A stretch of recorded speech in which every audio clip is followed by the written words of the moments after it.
Aquí da inicio el programa de opinión más influyente de la radio. Las emisoras Democracia M y XFM presentan la revista de opinión Democracia, con la conducción y dirección de Gonzalo Rosero. Nos maquillaron los datos, se los llevaron todo.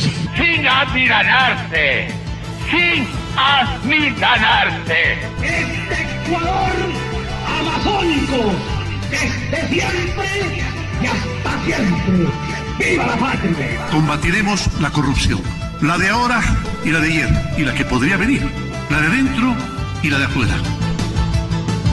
La revista de opinión Democracia, los temas realmente relevantes, analizados con la visión crítica del periodismo libre. Da inicio la revista de opinión Democracia, el programa en el que usted cree. Comenzamos. Gonzalo Rosero, credibilidad incuestionable.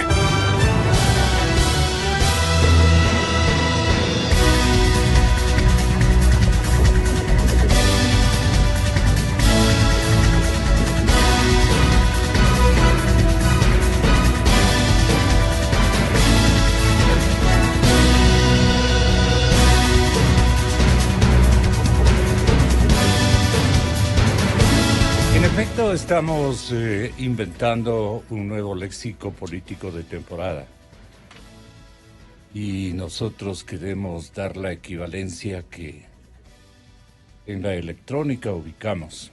Petición solicitada por este director hace contados instantes y ya tengo las equivalencias de lo que queremos referir, de lo que queremos decir. El doctor Hurtado está en camino. Entiendo que en brevísimos instantes estará con nosotros el expresidente de la República. Cuestión de instantes.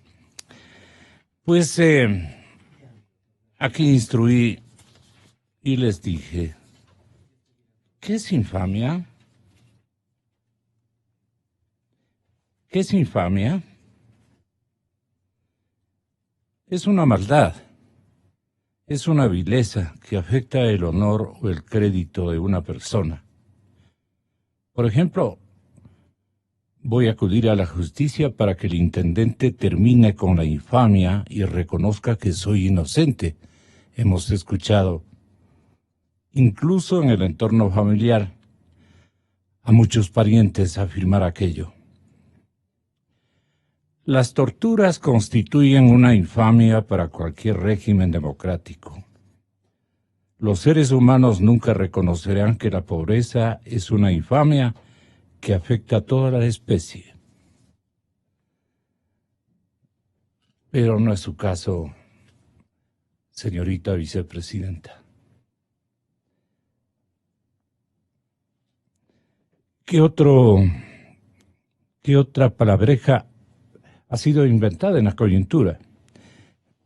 Pues esto que dicen diezmo. Le otorgan una connotación religiosa. No sé si para santificar o bajarle de el agravio, ¿no? Digamos no el agravio, sino la viveza criolla. El beneficiario de los diezmos no han sido los correístas. Los correístas han tenido un acento mucho más nutrido de culpabilidad. Más que de culpabilidad, de un abandono de valores importantísimos, casi intrínsecos, de la clase media ecuatoriana, de la cual proceden la mayor parte. Diezmos. Los diezmos pedían a los pobres indígenas, los religiosos, los párrocos. La iglesia pedía diezmos, y creo que una palabreja adicional, diezmos y primicias. Todos tenían que contribuir, pero era una buena jornada de solidaridad la que buscaba protagonizar la iglesia. Y la gente pobre incluso de la mismísima clase social, acudía al párroco de la iglesia, ¿no? Y entonces le decía: padre, quiero acogerme a los diezmos, porque yo no poseo propiedades agrícolas y tengo 5, 6, 7, 10 hijos. Sufro ausencia de alimentos y la iglesia me puede ayudar con los diezmos. Derecho del 10% que se pagaba al rey. Esto dice la enciclopedia. Derecho del 10% que se pagaba al rey sobre el valor de las mercaderías que se traficaban y llegaban a los puertos o estaban y pasaban de un reino a otro. Parte de los frutos, regularmente la 10ª que pagaban los fieles a la iglesia.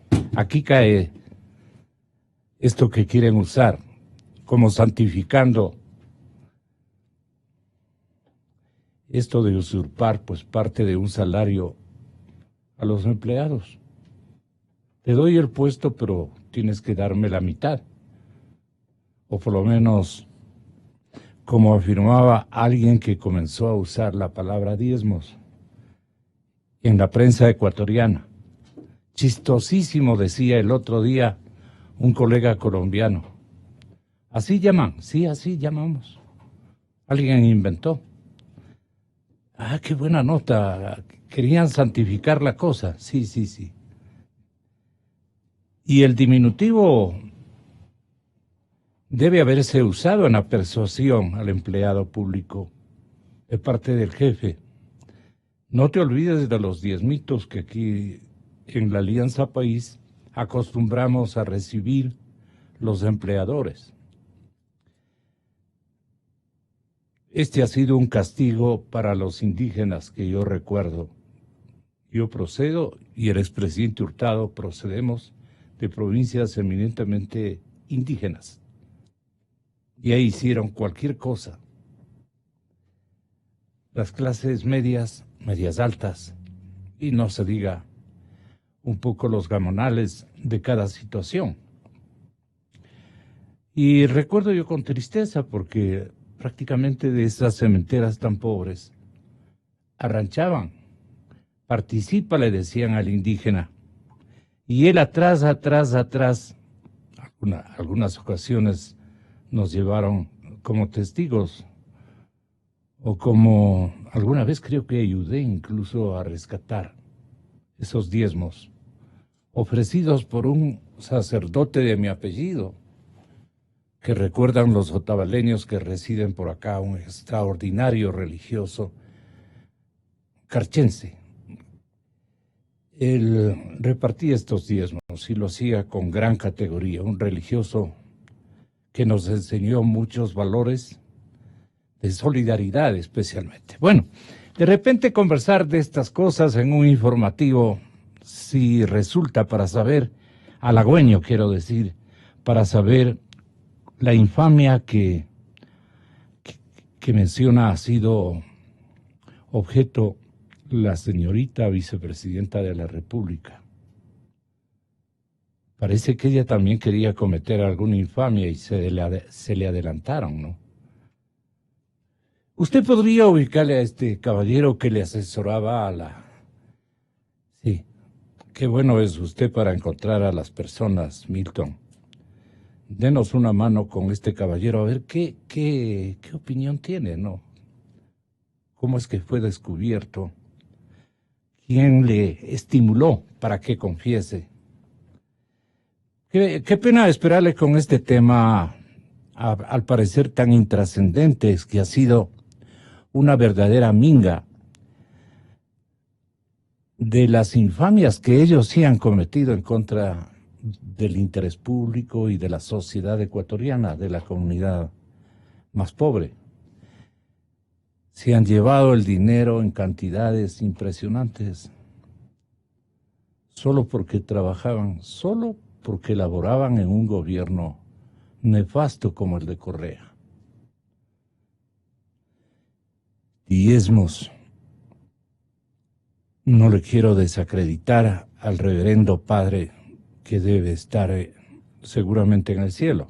Un buen hombre. De mi apellido, ningún parentesco, pero lleva mi apellido, que es tan colombiano, nariñense. Hay que ser claros, hay que ser transparentes en la vida. Siempre les he aconsejado aquello a mis compañeros. Bueno, doctor Hurtado, bienvenido sea usted a la cadena Democracia. Pero una infamia es un descrédito, es una deshonra. Así por lo menos le concebimos desde muchachos. ¿Usted cree que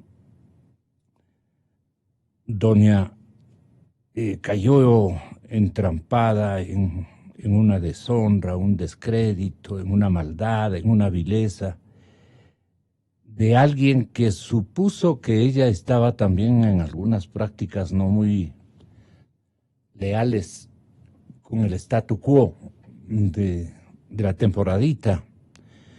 Y bueno, le buscaron al señor y le dijeron, y a usted también. El chisme entre ellos inclusive ha funcionado, doctor. Es una cosa a la que le estoy convocando que no pertenece justamente a un análisis de nuestro exmandatario de tantos talentos, tan instruido. Pero usted en su práctica política ha utilizado estos términos inventados o adaptados a las circunstancias en escenarios diversos de muchos años en la política nacional. Y por eso usted se ha ganado adherentes, votos, porque ha hablado como habla la gente, los ciudadanos.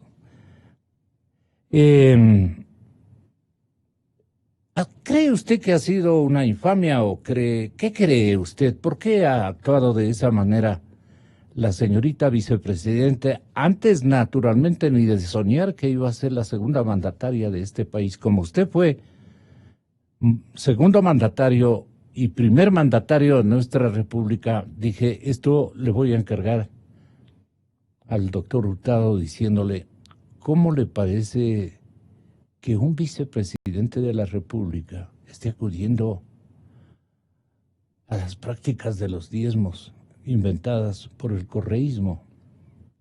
Buenos días, doctor, y mil perdones, le ruego me disimule, pero creo que hemos estado enfrascados en los diezmos bastante tiempo, y para ellos ya ha pasado a ser una práctica normal, porque lo hacían a nombre del partido, de la comunidad política. Yo no me acuerdo que Democracia Cristiana o Democracia Popular haya pedido contribuciones a los demás para mantener el partido. ¿Cómo hacían esas prácticas en la renovada democracia que ustedes fundaron con nuestro común amigo, el señor presidente Roldós? Muy buenos días, doctor Hurtado. Buenos días, Gonzalo. Bueno, Correa y sus seguidores, casi todos, le han hecho muchos daños a la democracia, al país, a los ecuatorianos. Y el último es cubrirlo de vergüenza. ¿Cómo puede ser posible que alguien que hoy ocupa la vicepresidencia de la República,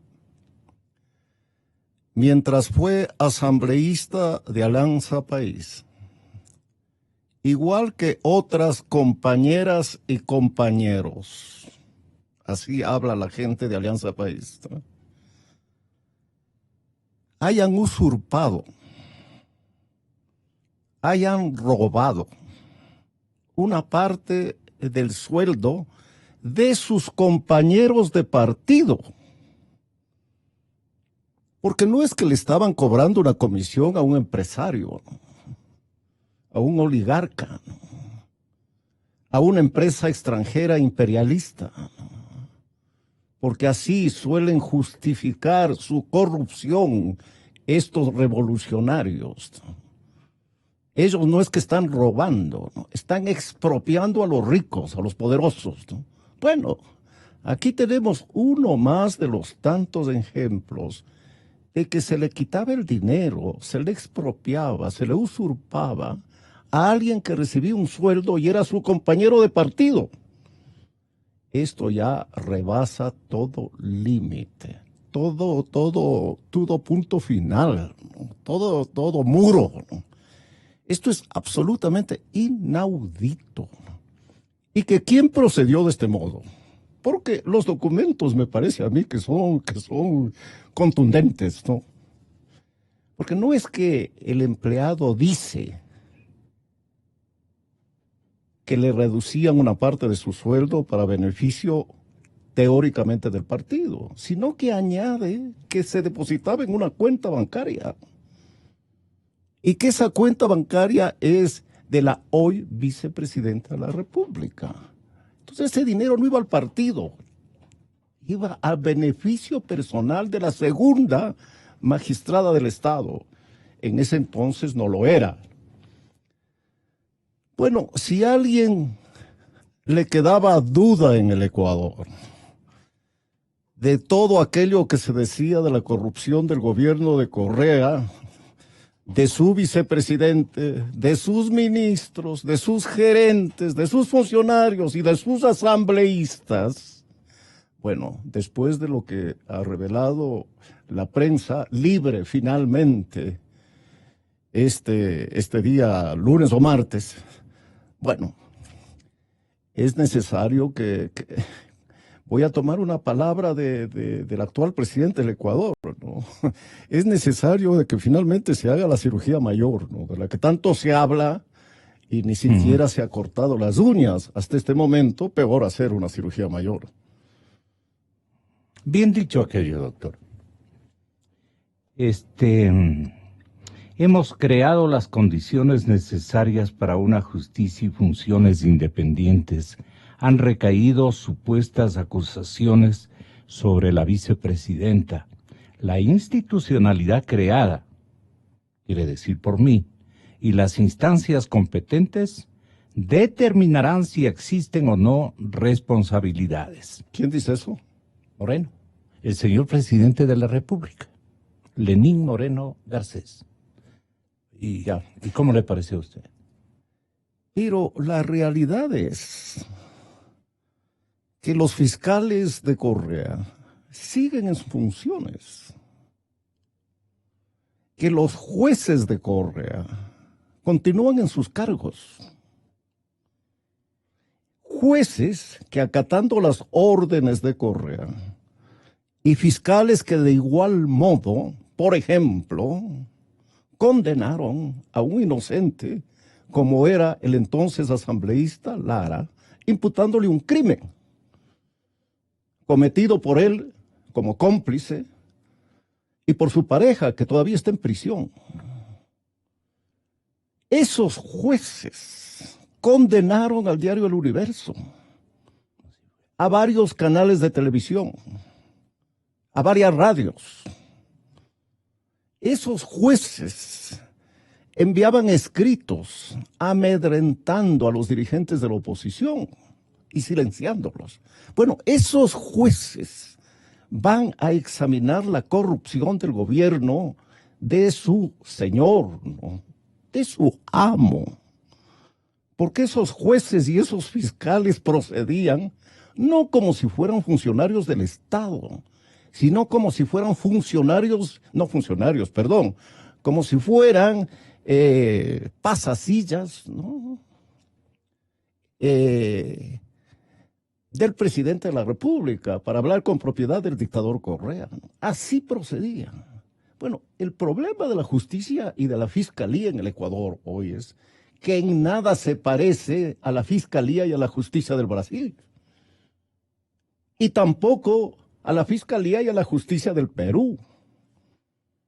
Y menciono el Perú, porque los jueces y fiscales de ese país han llevado ante los tribunales penales a varios expresidentes.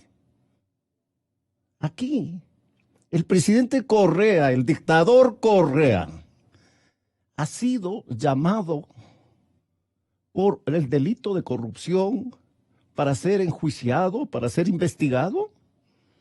Él que es el principal responsable de esta espantosa corrupción vivida en los 10 años. No, está enjuiciado por un delito común de rapto. El que expidió todos los decretos, eliminando el requisito de licitación. El que persiguió a la prensa que denunciaba la corrupción. Un paréntesis. ¿Usted cree que Teleamazonas se hubiera atrevido a publicar el reportaje, a difundir el reportaje sobre la vicepresidenta si estaba gobernando Correa? No, no lo hubiera hecho. ¿Y por qué? Por un sentido de sobrevivencia. Porque al día siguiente era clausurado el canal de televisión y multado con 100,000, con $500,000, con $1 millón y quebrado el canal de televisión. Bien. Retirada la frecuencia. Ya, y eliminada la frecuencia. Bien, entonces, esos jueces y esos fiscales no pueden, están inhabilitados para perseguir la corrupción de Correa y sus secuaces. Y mientras no encuentre el país algún mecanismo, algún medio para tener fiscales y jueces independientes o una comisión internacional que investigue estos hechos, bien, va a quedar pues lo que hoy en este momento tenemos, ¿no? Un presidente o un exdictador pavoneándose de que lo único que han hecho es perseguirle por un delito de secuestro, porque él es un hombre honrado y honorable. Es el primer corrupto del Ecuador. Gracias a él es que se han enriquecido y deben ser muy agradecidos muchísimos de los dirigentes de Alianza País. Doctor Hurtado, el artículo 359,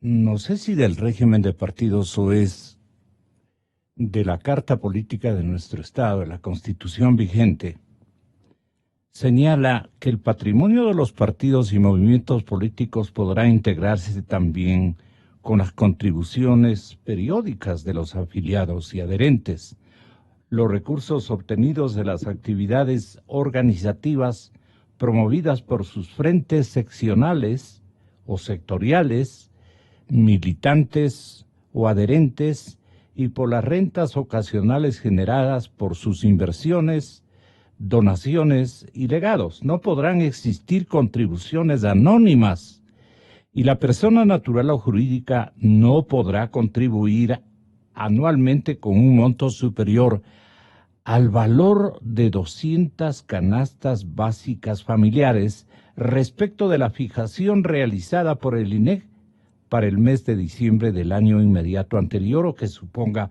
más del 10% del presupuesto anual de las organizaciones políticas respectivas. Todos los ingresos deberán ser debidamente registrados en la contabilidad y publicados en la página web de la respectiva organización.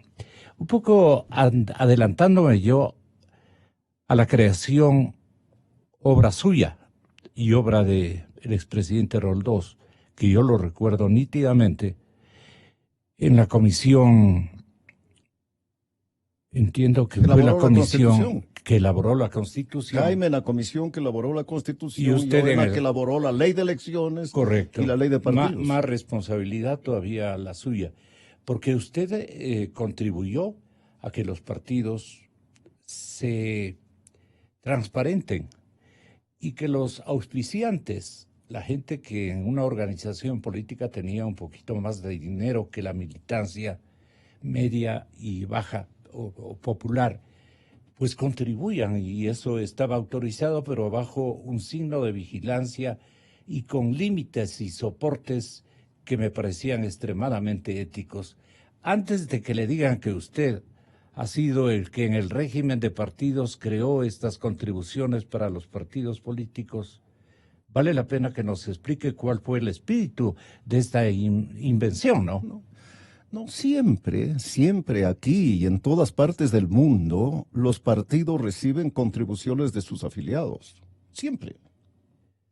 Pero son contribuciones voluntarias. Un militante, además de asistir a las reuniones del partido, además de propagar sus ideas, además de defender la gestión de su gobierno, además de votar por el partido, está obligado aquí, en Alemania, en Estados Unidos y en todas partes, a contribuir económicamente al sustento del partido. Porque un partido político tiene gastos, ¿no? Comencemos con el valor del arriendo de un local, con el pago a un contador, a una secretaria, a un mensajero. Todos los militantes están obligados a contribuir, pero esa obligación es una obligación moral. Porque en general los militantes nunca contribuyen al financiamiento del partido, o rara vez. Esa ha sido mi experiencia.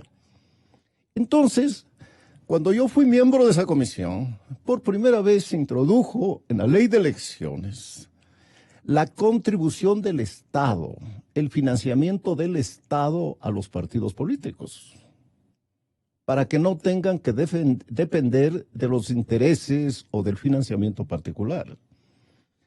Y por otra parte, en esa misma ley, se establecieron una serie de controles para el financiamiento de los particulares. Porque es absolutamente lícito, por ejemplo, que un ciudadano contribuya con un partido con 5,000, 10,000, 20,000, 30,000 dólares. No es lícito que contribuya con millones de dólares, ¿no? Sí, naturalmente. Claro. ¿No? Estaría porque en ese caso está comprando al partido, ¿no? Así es. Entonces, distingamos, ¿no? Pero es que este caso que hoy nos ocupa es distinto. ¿Por qué es distinto, doctor? Bueno, porque según los documentos exhibidos hasta este momento, se le solicita al empleado de la entonces legisladora una contribución económica bajo la razón de que es para el partido. Pero, según la denunciante, ella depositaba ese dinero en la cuenta personal de la hoy vicepresidente de la República. Bien, en el banco debe existir el documento de ese depósito. ¿Existen en las pruebas de las transferencias bancarias? Téngame prendido, encendido los micrófonos, activados los dos micrófonos. Esta es una plática vis a vis. Sí, muchas gracias. Existen las pruebas de transferencias bancarias hechas por el ex asesor de la vicepresidenta, doña María Alejandra, a su cuenta personal. Exacto. Cuando fue asambleísta. Y Teleamazonas ha cumplido con su obligación de difundir esto. Lo que Ángel Polibio Sagbay Mejía decía poseer para demostrar lo que denunció en esta declaración juramentada en la que reveló haber sido obligado a pagar cuotas a quien era su jefa, la actual vicepresidenta María Alejandra Vicuña, cuando era asambleísta. Existe. Las evidencias de depósitos en sus estados de cuenta de su cuenta de ahorro del Banco del Pichincha y la recepción de los mismos en la cuenta del Banco de Machala de María Alejandra Vicuña Muñoz están notarizados y debidamente certificados. Ahí está la compañera Dayana Monroy, de la redacción de Teleamazonas en Guayaquil, hizo la investigación. Que evidencias, documentos, pruebas tan contundentes como estas que acaban de reproducirse a través de los micrófonos de Radio Democracia no existían en el caso de la asambleísta que fue destituida por un motivo parecido. De tal manera que hoy, de lo que se puede ver, de lo que se puede saber, a no ser que la señorita vicepresidente pueda desvanecer con un documento diciendo, miren, en el Banco de Machala jamás se depositó esos dineros. Bien, si ella cree que en efecto así fue, que lo demuestre. Porque en este momento, el único documento que determina si el delito se cometió o no se cometió es este que acaba en este momento de leerse. Bien, si en esta gente, ¿no?, que para oprobio nacional gobernó el Ecuador, existiría algo de moral, la vicepresidenta ya debió renunciar. Hay presidentes y hay ministros en países democráticos de Europa, Estados Unidos, América Latina, que en casos muchísimos menos graves, inmediatamente renuncian. En Alemania, 2 ministros, hace 4 o 5 años, renunciaron porque se les descubrió que habían copiado su tesis de grado en la universidad. Renunciaron. El vicepresidente Glass renunció luego de que copió su tesis de grado de un puesto electrónico llamado El Rincón del Bravo. No, ahí continuó. Y la señora vicepresidenta o señorita debería renunciar. No lo va a hacer. Y me alegro que el presidente Moreno, porque pues la palabra de un presidente cuenta, ¿no?, Desde luego, haya declarado que toca a los tribunales examinar la conducta de la vicepresidenta. Ya. Pero en el enredo en el que vive el país, para salir de la dictadura de Correa todavía presente en las instituciones democráticas del país, o en las instituciones, más bien para hablar con propiedad, dictatoriales que dejó Correa, bueno, podría argumentarse que el Tribunal Constitucional tiene que autorizar el enjuiciamiento de la vicepresidenta. Y no hay Tribunal Constitucional. A mí me parece que no debe autorizarlo.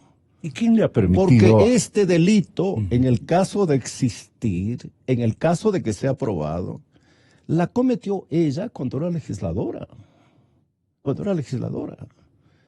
¿Y quién? Bueno, perdóname, doctor, ¿quién le ha hecho permisible que el señor expresidente de la República,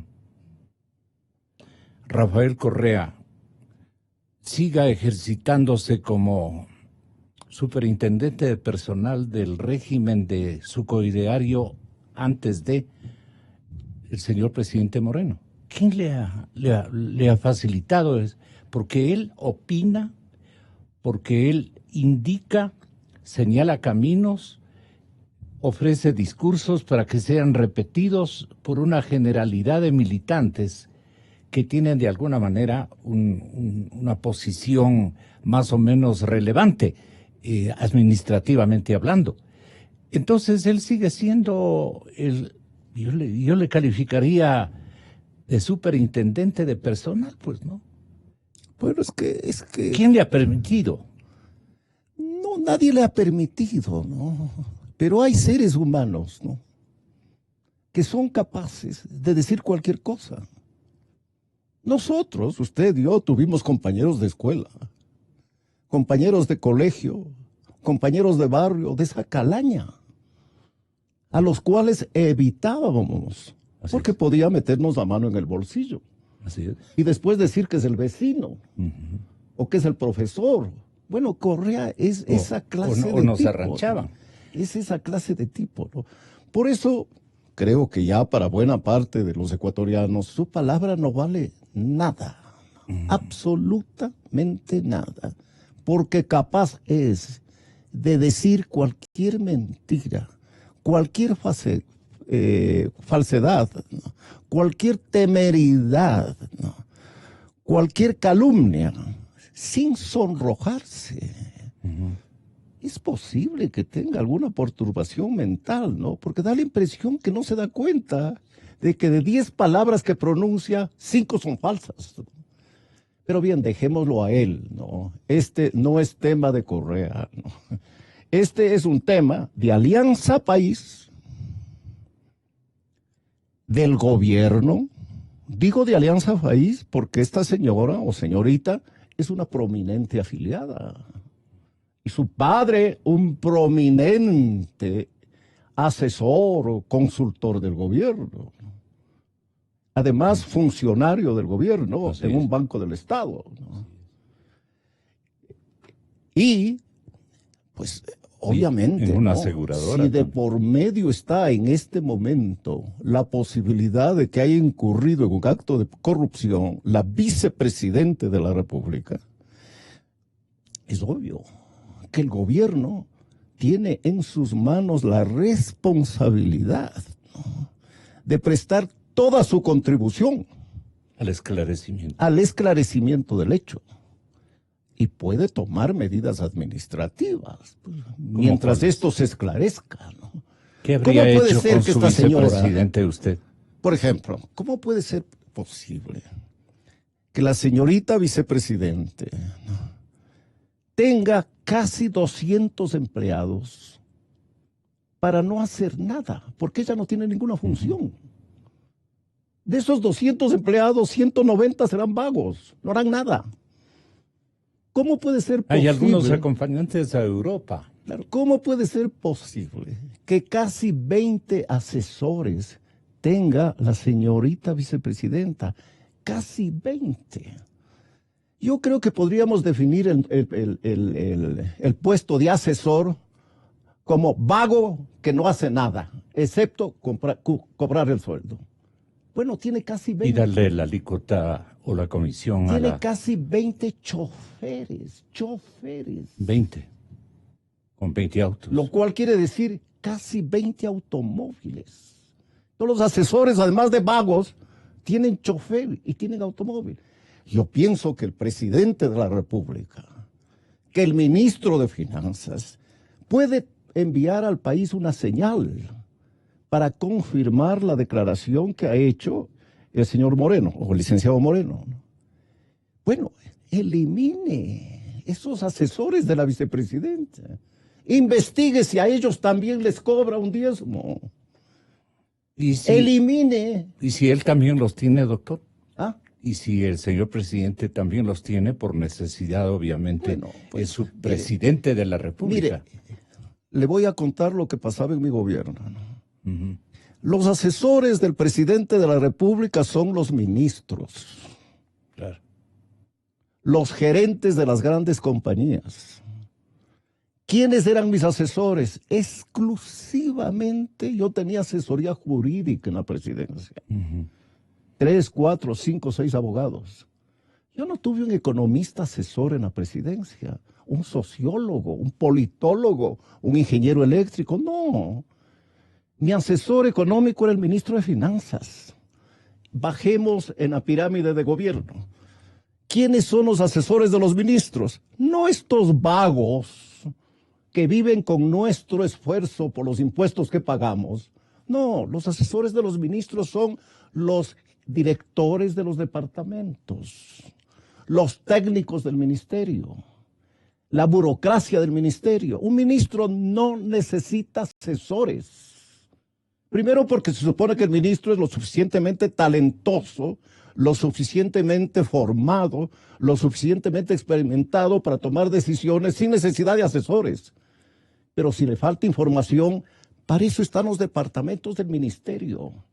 Por eso yo creo que todos los asesores que en este momento existen en el gobierno tienen que ser despedidos porque son vagos, porque no trabajan, porque cobran un sueldo sin hacer nada, porque nos están robando nuestros impuestos, porque es con nuestros impuestos que estos vagos reciben sueldo y tienen chofer y tienen automóvil. Es que son 140,000, doctor Hurtado. Bueno, 140,000 vagos. ¿Usted tendría aquí 10 vagos? No los tendría. No, no le soporto ni a uno. Ya, bien, Ahí estoy atrás. ya. ¿Y por qué entonces nosotros, los contribuyentes, tenemos que pagarles el sueldo a 140,000 vagos? Bueno, esta es una señal que puede enviar el ministro de Finanzas. Es que los y el 140,000 presidente. son el partido, doctor. Bueno, pero entendámonos. Bien, entonces Moreno está procediendo igual que Correa. Él tiene que servir al país. Yo le diría que sí, pues, porque No ¿qué a más su- le puedo decir? Ya, pero entonces yo quisiera decir, ¿no?, que él está ahí para servir al país, no para servir a su partido, no para mantener a estos vagos con nuestro dinero, no con el dinero de Alianza País, no con el dinero de Moreno, con el nuestro, con el nuestro, con el que pagamos todos los meses. Cuando compramos, excepto un libro, cuando compramos una bicicleta, un radio, una computadora, un traje, estamos pagando impuestos. Bien, el gobierno, yo espero que envíe una señal, porque esa señal es importante. Porque en este momento, Alianza País y Correa deben estar empeñados en conseguir que la vicepresidenta sea tratada magnánimamente, no sea investigada, o la investigación dure hasta el año 2022.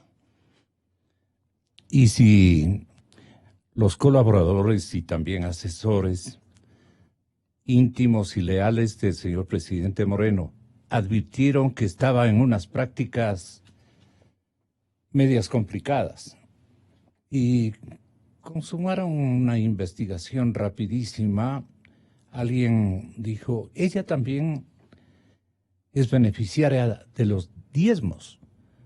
Y ¿quién es ella? La señora vicepresidenta. Los asesores, la defensa estratégica que todo presidente tiene, tomó esta decisión sin conocer el presidente o con conocimiento del presidente. ¿Le advirtieron en alguna práctica de carácter golpista o algún instructivo que en la larga estadía en Europa tal vez se conectó con el aparente enemigo acérrimo del señor presidente, el otro presidente que anda en desespero por retornar, pues doctor? Entonces, la mente periodística también funciona para especular en aquello, porque nosotros especulamos y tenemos obligación de especular en búsqueda de la verdad. A ver, sigamos con la vicepresidenta entonces. Por ejemplo, a propósito de lo que dice Gonzalo, sería bueno saber a qué fue la vicepresidente a un largo viaje a Europa. ¿Qué tarea cumplió de gobierno, de Estado? ¿Cuáles fueron sus actividades? Y si no es así, ¿por qué diablos le pagaron viáticos y el pasaje y hoteles? Y no solo a ella, sino a toda su comitiva. Bien, creo que el presidente de la República, esta es una de las otras cosas que podría hacer, ¿no? Porque mire, se habla mucho de la corrupción mediante pago de sobornos, pero no se ha dicho una sola palabra de la corrupción mediante el pago de asesores, contratación de asesores, pago de viáticos, pago de pasajes al extranjero. Correcto. No se dice absolutamente nada de eso. Por ejemplo, me han dicho funcionarios de la Cancillería que Patiño, cuando era ministro, tenía un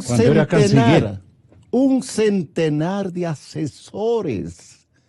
Un centenar. Deben haber llevado muchísimas maletas de droga, pues. Pero porque eso es lo que encontraron en Italia. Permítame concluir. Y que además cobraba viáticos en el país, no cuando se iba al extranjero, en el país. Bueno, presidente Moreno, si la justicia no funciona, ¿por qué no investiga a Patiño en la dirección de la Cancillería? ¿Y por qué no investiga a todos los otros que laboraron en esas condiciones privilegiadas? Porque hay varias maneras de enriquecerse, ¿no? Una de la manera como lo ha hecho Glass y como lo ha hecho Correa, pero otra, viáticos, miles de dólares en viáticos, miles de dólares en pasajes, miles de dólares en fiestas. Quisiera contar una experiencia personal. Yo fui presidente de la Asamblea Constituyente en el año 98. Y un presidente pues tiene que hacer un trabajo, ¿no?, para ir encaminando las decisiones de la Asamblea en una línea determinada. Y eso significa tratar con los miembros del partido. de gobierno, en ese caso Democracia Popular, y de otros partidos de la oposición. Y yo los invitaba a los legisladores frecuentemente a almorzar en un restaurante cercano a la Academia de Guerra, donde sesionábamos, sí, que se llamaba Mukis, ¿no? Un gran restaurante alemán. Pero yo pagaba esas invitaciones con mi dinero. Yo no le pasaba la cuenta a la Asamblea Nacional. Ni al cuartel. No, pagaba con mi dinero personal. Y voy a añadir, y perdónenme que hable en primera persona, amigos que me escuchan. Cuando fui elegido en primera vuelta vicepresidente, junto a Jaime Roldós, hicimos una gira por Europa. Yo había viajado a Italia antes porque tuve una reunión de líderes demócratas cristianos en Cadenavia, que era la villa en la que pasaba Konrad Adenauer sus vacaciones junto al lago Como. Terminado esa reunión, tomé un tren, fui a Roma y me albergué en un modesto hotel, pagado con mi dinero. Se llamaba el Albergo Bologna. Debe haber sido un hotel de 3 estrellas.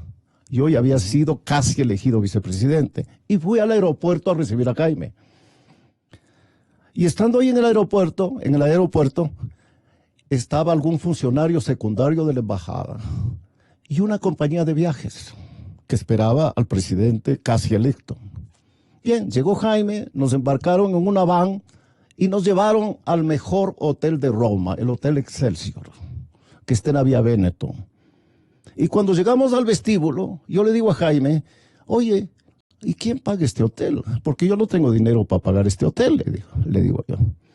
Entonces me dice, me ha dicho fulano de tal, un miembro de la comitiva, que paga el mayor Mata Yerobi. A los jóvenes ecuatorianos que me escuchan, les quisiera contar quién era Mata Yerobi.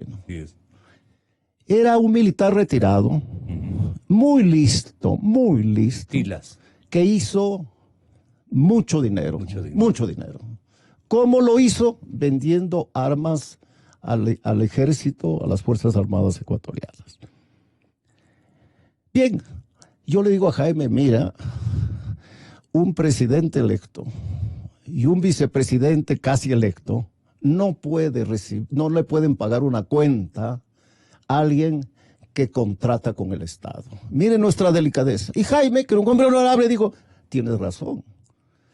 Cogimos las maletas, dejamos el vestíbulo del Hotel Excelsior y nos mudamos a un hotel que estaba unas 2, 3 cuadras distante, el Hotel Edén. Y ahí estuvimos alojados en Roma. Entonces, mire la diferencia usted, ¿no?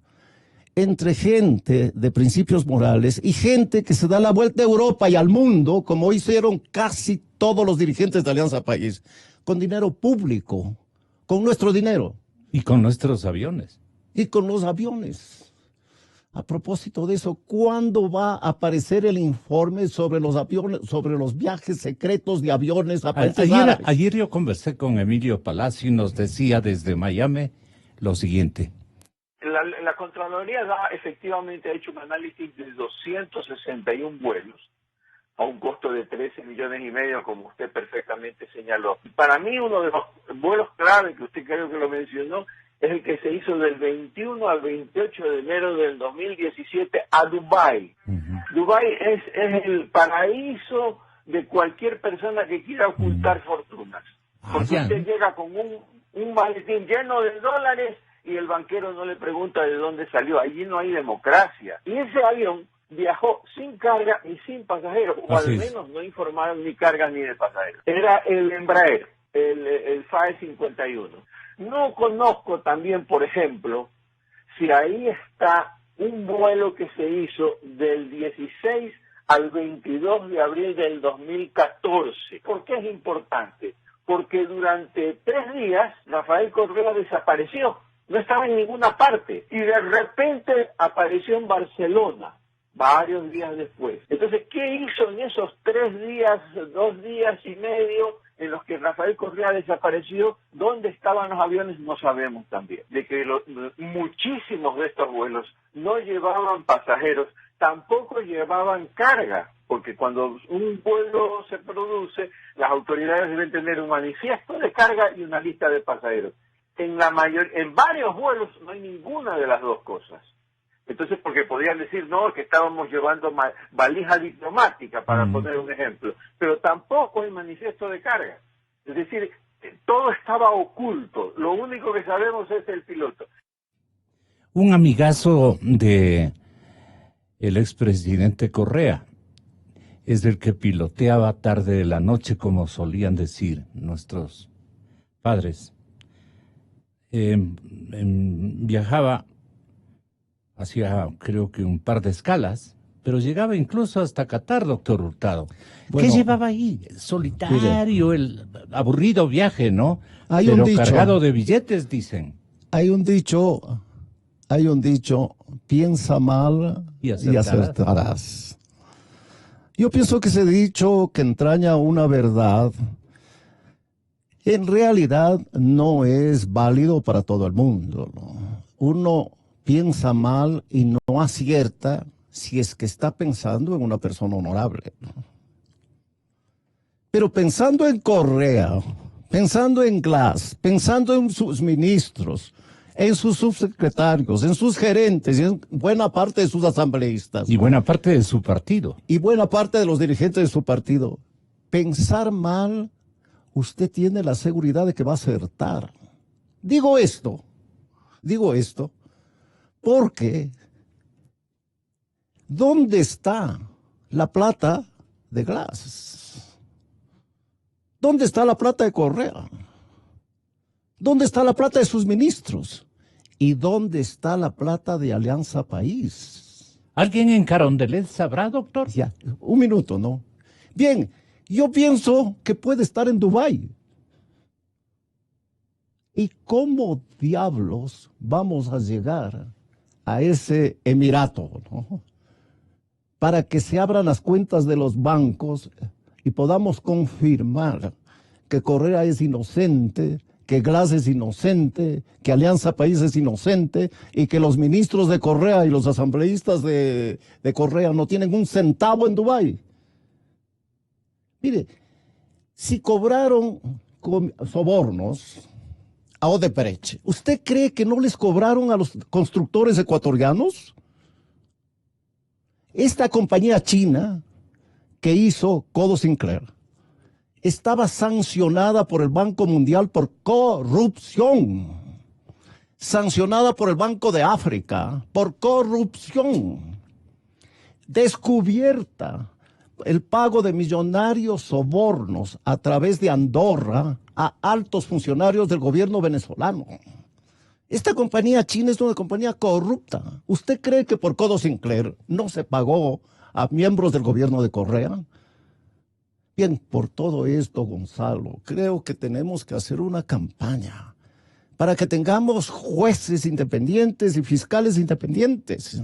Y si no somos capaces de hacer eso, como no fuimos capaces de manejar la moneda nacional y fue necesario adoptar el dólar para que finalmente los ecuatorianos podamos dormir tranquilos, lo mismo hay que hacer con la justicia. Pero por la necesidad, nuevamente se van a la misma nación. Se va el mismísimo presidente Moreno con su ministro de Economía, porque no tienen otra opción sino de repetir el empréstito o los empréstitos, el perdón, la reducción o el no cobro del capital y solo pagar los intereses, un arreglo global de la deuda con China. Ya. Pero yo espero, perdóneme, que lo que consigan en China sea un crédito. Pero que ese crédito no venga acompañado de la obligación de contratar sin licitación al precio que le dé la gana al contratista chino, como fue el caso de esta compañía que construyó Codo Sinclair y varias carreteras y varios hospitales. Crédito chino para que contraten con fulano de tal. Yo espero que eso no suceda en el gobierno de Moreno. Pero es que es método chino. inapelable, doctor. Bueno, Ahí está Bueno, la complicación. bueno. Y si no tiene, por lo menos, no viene trayendo unos 2.000 millones de dólares, créame que se cae. Bueno, creo que el presidente Moreno está obligado a decirle al presidente de China que necesita una investigación de esta compañía china corrupta. Sinohydro. No recuerdo el nombre. Sinohydro. Y que le entregue un informe de a qué funcionarios ecuatorianos pagó sobornos. Eso es uno de los pedidos que tiene que hacer la República, el presidente de la República en Beijing. Es inevitable. Bien, si el Ecuador hubiera contratado con los Estados Unidos, Coda Sinclair, esto jamás habría sucedido. Porque en los Estados Unidos ninguna compañía puede sobornar. Está prohibido por ley. Y leyes que castigan severamente. Pero en China es un país en el cual pues hay una dictadura. Claro. Ahí no hay democracia. Una dictadura bastante corrupta. Y de lo que se sabe, muy corrupta. Tan corrupta que la misma dictadura ha sancionado a varios funcionarios, algunos con la pena capital. Un hito que se llevó con los que estamos aludiendo fue fusilado, doctor Hurtado. Eso digo, algunos con la pena capital. Porque creo que se tomó una parte. Bueno, pero doctor. Vean, pero para terminar, Sí, si claro. es que ya vamos a terminar. No. Bien, Quiero creo molestar. que el presidente de la República tiene que ser el que no haga, parecer, sino ser. el que No haga, parecer. el que dé señales de que en realidad va a haber una cirugía mayor. Y esa señal hasta este momento no ha existido. Es que la gente se ha acostumbrado a repetir estas cosas que escucha, coincide y repite.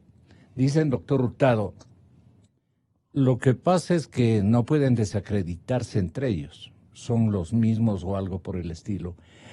Claro, no quiero aludirle al presidente Moreno, que ha dado en sus discursos, por lo menos, opiniones adversas a estas prácticas.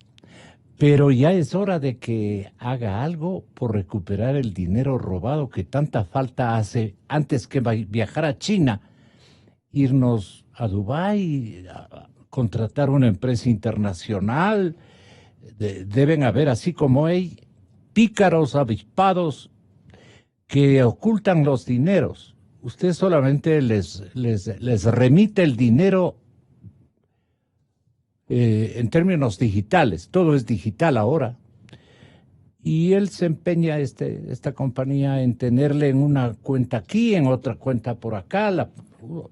Todo lo que se oye y se lee en las novelas políticas de prácticas de corrupción que han salido y son vendidas impresionantemente en cuanto a que pero ellos han copiado prácticamente todas esas prácticas y las han mejorado en 100.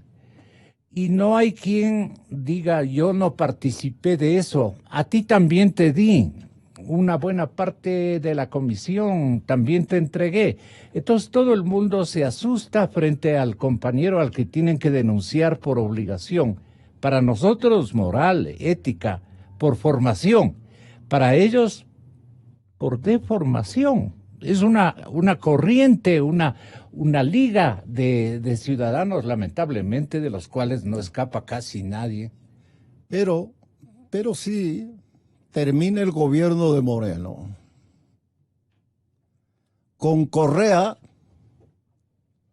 a la vuelta, no imputado en delitos de corrupción, con Glass no imputado en el enriquecimiento de su tío, que obviamente el dinero del tío es dinero del sobrino, pues no tengo duda de eso, ¿no?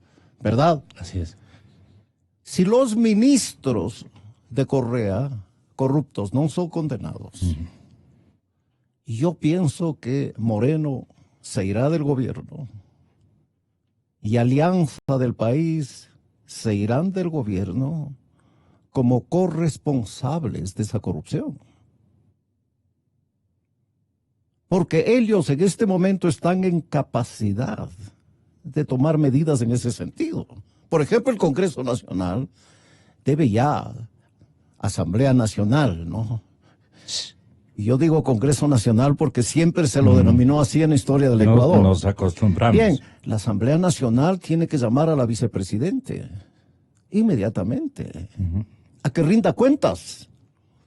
Y si ese rendimiento de cuentas no es convincente, pues tiene que tomar medidas para enjuiciar políticamente a la vicepresidente y encontrar los arbitrios jurídicos para ese propósito. Vea usted entonces que si bien está en manos de fiscales y jueces, y ya los he criticado, ¿no?, esclarecer estos delitos, el gobierno puede hacer mucho. El Partido Alianza País puede hacer mucho, ¿no? La Asamblea Nacional puede hacer mucho, ¿no? De hecho, hay que reconocer el mérito de la Asamblea de haber sancionado a aquella asambleísta que quiso sobornar a un testigo. Y vea, para ir a Correa, ¿no? ¿Y qué le ofreció? Asilo en Bélgica. Esto quiere decir entonces que Correa, que apenas es un súbdito del rey de Bélgica, eso es, uno de los 12 millones de súbditos del rey de Bélgica, eso es Correa, que él era tan poderoso que iba a ir donde el rey a golpearle la puerta y a decirle, oye, concédele asilo a esta policía, porque su testimonio a mí me libra de la cárcel. ¿Quién más iba a conseguirle asilo a esta policía? ¿No?